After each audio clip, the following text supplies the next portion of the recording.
Ang hijama ay isang practice sa Islam na ang ibig sabihin ay suction sa salitang Arabic. Isa po itong paraan ng detoxification o yung pagtatanggal ng toxin sa ating dugo. Pero ang practice na ito pwede raw kahit kanino. Kakasaka ba, kapuso? Secret ingredient daw,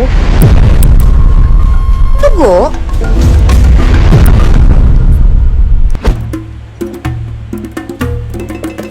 Masakit at baka magkasugat-sugat. Ayon sa Philippine Academy of Acupuncture Incorporated President na si Dr. Webster Lim, isang mabisang alternatibo raw ito sa paglilinis ng ating dugo. Blood ventosa or tinatawag po nating wet cupping, isang mabisang paraan upang mapalitan ang dugo natin sa katawan at mailabas ang mga toxins or na-accumulate na dumi sa ating dugo. Ang blood cupping therapy ay isang forma ng alternative medicine para ma-relieve ang muscle tension sa ating katawan. Samut-sari din daw ang benepisyo nito. Pwede po ito i-practice po kahit non-Islamic practitioner po as long as you follow the proper paglinis, pag-disinfect ng katawan at alam niyo po yung steps po kung paano po ito gawin po. Isa po itong form of treatment in the other countries, ang tawag po nila dito is al-hijama. Pina-practice po yan sa mga Middle Eastern countries po.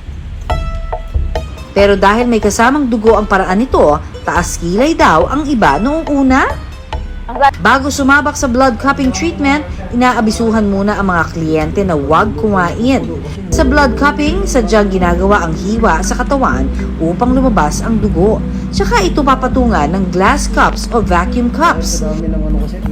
Tinutulungan din daw nito ang ating katawan na maglinis ng mga ugat kung nasaan ang maruruming dugo. Ang tissue po niya sa katawan natin ay unang-una matatanggal po ang mga dumi at bara sa ating katawan sa pamamagitan ng paglalabas ng mga maduduming dugo at gaganda ang sirkulasyon nito.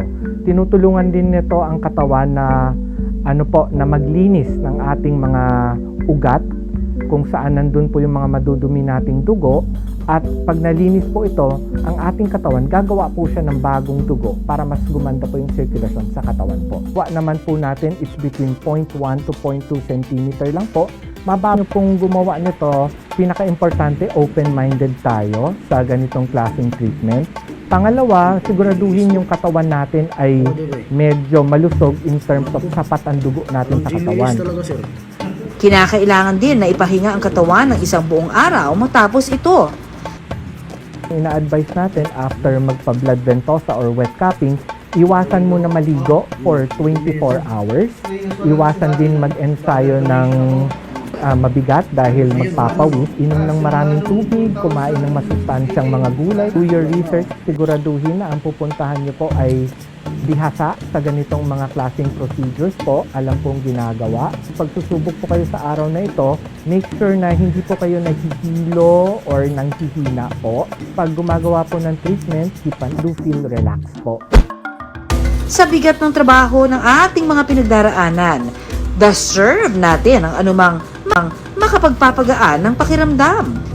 Basta siguraduhin profesional ang gagawa para ligtas ito at makapaghatid ng ginhawa.